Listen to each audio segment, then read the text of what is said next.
राजेश चौधरी जी, भाई आपके ऊपर आरोप है कि आपने शेरों को आक्रामक कर दिया। पहले शांत वाले शेर थे, आपने इनको आक्रामक कर दिया, इनको हिंसक बना दिया। हालांकि ये भी बात ठीक है कि शेर अहिंसक कभी होता तो फिर उसको वो बकरी में कन्वर्ट हो जाता। शेर हिंसक है, ये उसका मूल गुणसूत्र भी है। लेकिन आप पर आरोप लग रहा है कि आपने भारत के राष्ट्रीय प्रतीक चिन्ह के साथ छेड़छाड़ की। राजेश चौधरी, देखिए, जो लोग इसका विरोध कर रहे हैं उन लोगों के खिलाफ, उन लोगों को सरकार के खिलाफ कोई मुद्दा तो नजर आता नहीं है। और मोदी जी के नेतृत्व में सरकार बहुत अच्छा काम कर रही है। अब शेर का मुंह खुला है या शेर का मुंह बंद है, इसको बैठ करके हम और आप यहाँ पर डिबेट कर रहे हैं। ये लोग विरोध कर रहे हैं। अरे शेर तो शेर होता है ना जी। शेर ये क्या चाहते हैं, बकरी की तरह रहे वो, उसके दांत उखाड़ के फेंक दें। अरे भारत को जिसके नाम से भारत की पहचान है, उसने तो शेर के दांत गिनने का काम किया था। ये तो हमारे लिए स्वाभिमान और सम्मान का प्रतीक है, ताकत का प्रतीक है। आज पूरी दुनिया भारत का लोहा मान रही है। पूरी दुनिया के अंदर भारत के प्रधानमंत्री जाते हैं तो लाखों लाख लोग एकत्रित होते हैं और कहते हैं कि भारत आज उठ खड़ा हुआ है। यही तो दोष है कांग्रेस की सोच में। यही तो मैं कहना चाहूंगा। ये कोई डिबेट का मुद्दा है? अरे आप तो स्वागत करिए कि भारत का जो पार्लियामेंट बन रहा है उसके ऊपर शेर लगाए, प्रधानमंत्री ने उसका उद्घाटन किया, उसका जो लोकार्पण किया। इतना शानदार चीज बन रही है। अंग्रेजों के बनाए हुए में बैठे थे हम साहब।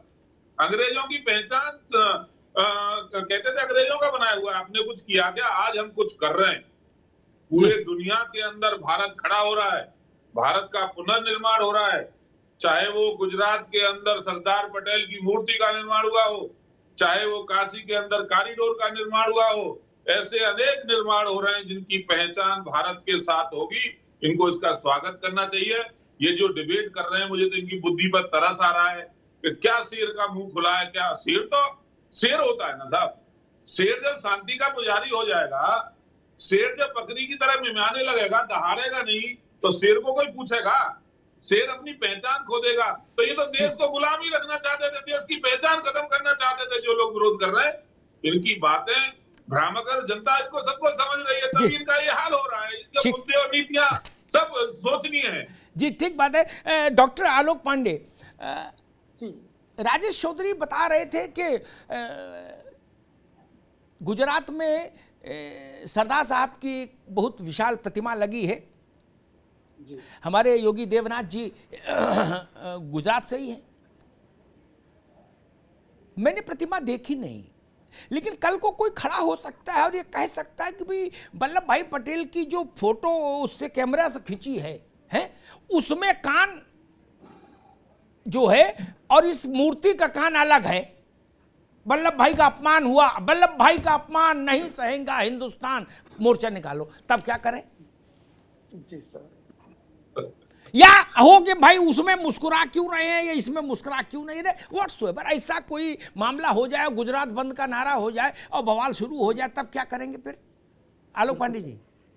सर, एक तुलसीदास जी की एक चौपाई याद आती सर। आज मैं यही शुरू करूंगा। वैसे मैं काव्य में बड़ा कमजोर हूँ, लेकिन आज मेरा मन नहीं मान रहा है सर। जाकी रही भावना जैसी, प्रभु मूरत देखी तिन तैसी। जी सर, ये जो अशोक के चिन्ह जो है, सिंह के चिन्ह है, इसमें ये सर उक्ति बिल्कुल सही बैठती है। जिसको जो जिस रूप में देखेगा वो मूर्ति उसे उस तरह दिखेगी। अब आते हैं सर इसके टेक्निकल पहलू पर, तकनीकी पहलू पर आते हैं। सिंह दहाड़ रहा है, ये हम देख सकते हैं। किसी को लग सकता है बिल्कुल वो वैसा ही है, लेकिन अगर हम तकनीकी पहलू पर जाएं तो हम देखते हैं कि सिंह वैसा ही है।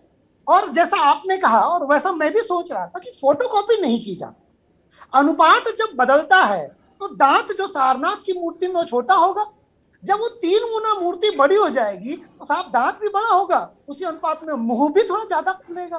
पहला।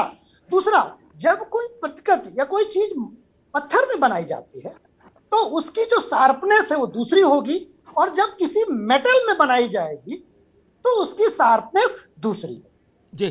तीसरा, जब अशोक ने बनवाया था तब कई देशों के मूर्तिकार आए थे उन मूर्तियों को बनाने में, तो मूर्तिकार की भावना भी उसमें बहुत मायने रखती है।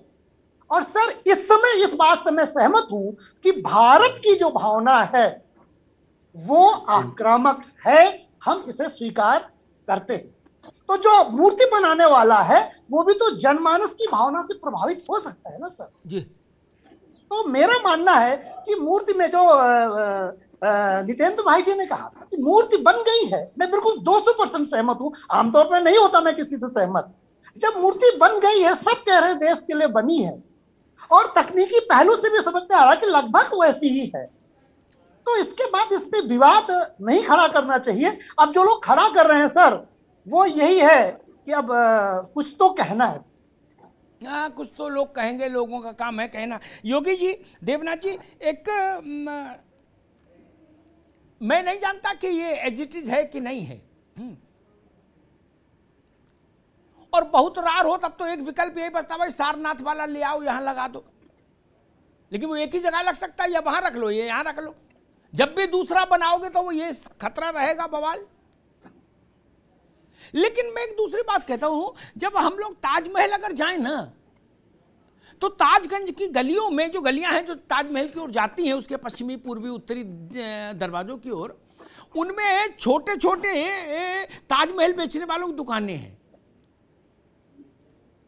खड़िया पत्थर के ताजमहल हो तो छोटे छोटे, उन्हें देखो और फिर शाहजहां का ताजमहल देखो, तो दिमाग घूम जाता है। ऐसे सवाल आते जो हमारे मित्र सुधा जी कह रही थी कि भाई इसमें दांत बड़ा कर दिया, कि मुंह छोटा कर दिया, जबड़ा बाहर है, कि क्या है। क्योंकि वो इतना सा, इतने से में सब देखना है आपको। शाहजहां, औरंगजेब, बाबर, अकबर, हुमायूं, सब जो कुछ है दिख रहा है इतने में है। फिर आप देखते हो भव्य, दिव्य, विशालतम ताजमहल। इस समस्या से कैसे निपटा जाए। और एक प्रश्न और है योगी जी, भारत 800 साल से 1000 साल के बीच में पराधीन रहा, 1000 साल के करीब। एक मित्र हमारे कह रहे थे कि भाई साहब अगर शेर दहाड़ते होते तो कम से कम गुलाम तो नहीं रहते, शेरों को तो दहाड़ना ही चाहिए था। अगर खामोश बैठे थे तो गलत थे, क्यों बैठे थे खामोश। देवनाथ जी, मुझे एक बात बोल जी, आए सुधा जाएंगे आप। योगी जी, बिल्कुल जी, आप कह रहे थे 800 साल पहले कुछ दहाड़ था। जो कुछ लोग जो आज जो सवाल कर रहे हैं या प्रश्न उठा रहे हैं, जो टीका टिप्पणी करे, ऐसे लोगों के तभी ये हाथ भारत उनके हाथ में चला गया था। उसी का यही कारण था, तब हमारा शेर दहाड़ना बंद हो गया था। ऐसे लोगों के हाथ में जाने से शेर हमेशा दहाड़ना बंद हो जाते हैं। और एक पहले वो बहन बोल रहे थे, मैं उनको एक जवाब देना चाहूंगा। बहन ने बोला कि साधु सन्यासी थे, उनके पास हरण भी वहां चरते थे और शेर भी साथ में चरते थे। वो साधुओं की शक्ति से चरते थे। और साधु के दो भी रूप होते हैं, दो स्वरूप होते हैं। एक हाथ में माला भी फेरते हैं और दूसरे हाथ में जब कोई राष्ट्र पे बात आ जाए या धर्म पे बात आ जाए तब भाला लेकर भी चलते हैं। और तीसरी ये बात है कि हमारी माता रानी, माँ शेरों वाली, उसका आप शेर देखेंगे वो हमेशा दहाड़ता हुआ ही मिलेगा। हमारा शेर वो दहाड़ता ही हुआ मिलेगा। जी, वो युद्ध का प्रतीक हमें पता है जी। बताएं आगे जी योगी जी। तो आप कोई भी एक चीज आपको ये बनानी है, वो आप 4 मिस्त्रियों को बिठाएं, वो 4 मिस्त्रियों से अलग अलग ही बनेगी। आप कह के हूबहू बनानी है, वो कभी नहीं बन सकती। वो अलग अलग बनाएगा। क्यों? उसका एक व्यक्ति का एक जैसा मानस नहीं हो सकता, एक व्यक्ति की एक व्यक्ति जैसी सोच नहीं हो सकती, वो अलग अलग हो सकती है। इसलिए वो अलग अलग मूर्तियां बनाएंगे। आप उसको फोटो दे दीजिए, लेकिन उसमें भी आपको डिफरेंस, फर्क दिखाई देगा, अलग आपको दिखाई देगा। हाँ, लेकिन जो जिसको टीका टिप्पणी करनी है, बाल की खाल निकालनी है, जो हमारे राष्ट्र को इसके प्रति कितना नुकसान हो रहा है, कितना धक्का लग रहा है, वो कुछ सोचते नहीं है। हमारी राजनीति रोटियां कैसे सिकनी चाहिए, और कोई हमारे पास मुद्दे नहीं है तो हम यही मुद्दे उठाएं।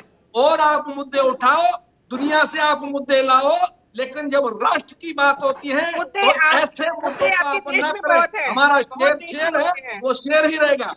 जी सुधा जी वही मसला भाई, शेर को बकरी कौन के रूप में कौन स्वीकार करे? बकरी का नहीं प्रतीक चिन्ह बना लेते, बकरी भी हमारी है, बकरी कौन दूसरी है? नहीं बिल्कुल नहीं। मैं पूरे डिबेट में, अगर डिबेट का बहस का मुद्दा नहीं था तो आज बहस हो क्यों रही है? जैसे राजेश भाई ने कहा, इन्होंने बहुत शान से कहा कि हम लोग जिस संसद भवन में, जिसने इस देश को गरिमामयी स्थिति प्रदान की, हम 70 सालों में इतने बेहतर अंदाज में देश का प्रतिनिधित्व कर रहे हैं, हम कहां से कहां तक पहुंचे हैं, उसको उन्होंने कहा कि हम जिससे बैठ रहे हैं वो गुलाम का प्रतीक है। हम बातें कैसे करते हैं? अगर आज हम कर पा रहे हैं उसकी वजह क्या है कि हमारे मैं आ रही हूँ गोवलकर जी, मैं आ रही हूँ। राजेश जी बोलने दीजिए। अंग्रेजों की बनाई हुई बिल्डिंग में क्यों बैठे? आपने मतलब राजेश जी, हर बिल्डिंग की आयु होती है, हमें पता है हर बिल्डिंग की अपनी एक आयु होती है, उसके बाद उसको तोड़ने की जरूरत होती है। दूसरी बात, मैं आ रही हूँ, प्लीज बोलने दीजिए। कैसी बात, पहले बोलने दीजिए। कांग्रेस के रूप में इस देश में छोड़ करके वो गए। अरे राजेश भाई, अंग्रेजियत अपने तानाशाहों की संभालिए। मैं आ रही हूँ, बोलने दीजिए, बात बदलती मत। अमिताभ जी राजेश बाबू एक मिनट रुके, उनकी बात आ जाए। राजेश भाई एक मिनट, उनकी बात आ जाए फिर आप। जी सुधा जी कंप्लीट करिए। सुधा जी अमिताभ जी, जिस अंग्रेजियत की बात कर रहे हैं, जिसकी बात कर रहे हैं, जिसको ये रोज प्रमोट करते हैं, मैं उस पे एक सेंटेंस बोलूंगी, उसके बाद अपनी बात पूरी करूंगी। हमारे पूर्व संचालक राष्ट्रीय स्वयंसेवक संघ के, जिनका नाम है आदरणीय गोलवलकर गुरुजी, आप सभी जानते होंगे, सभी उनसे परिचित होंगे। उन्होंने कहा था कि मैं सारी जिंदगी अंग्रेजों की गुलामी करने के लिए तैयार हूँ, लेकिन जो दलित, पिछड़े और मुसलमान की बराबरी का अधिकार देते हो, मुझे आजादी नहीं चाहिए। ये क्या मैं अपने आप से बोल रही हूँ? ये है या नहीं है? राजेश भाई, आप जिस अंग्रेजी की मुखालफत कर रहे हैं, जितने देश में जब भी कोई देश आया, अंग्रेजों ने हमें लूटा, हमें सब कुछ किया, उसका देश स्वतंत्र हुआ। हमें जिस चीज की जरूरत थी पहले हमने वो किया। हमें पहले इमारतों को बनाने की जरूरत नहीं थी। हमारे देश में कैसे विकास हो, आज जानते हैं, जो नहरें इंदिरा नहर के नाम से पूरे देश में फैली हुई हैं, वो योजना आप लोग सोच भी नहीं सकते हैं। हमें जिस चीज की जरूरत थी पहले हमने वो किया। हमें मालूम था जिस बिल्डिंग में हम बैठ रहे हैं उसकी आयु है, उसकी उम्र है, तो मसला ये करना था। विषय भटक जाए, अभी हम लोग सिर्फ इस विषय तक केंद्रित रहे कि इस ढंग के, ठीक आगे बात आगे। सुधा जी आगे मुश्किल ये है, मैं अपनी बात सुधा जी ठीक आगे बात। एक मिनट रुको दोस्त, एक मिनट, अरे रुको भाई।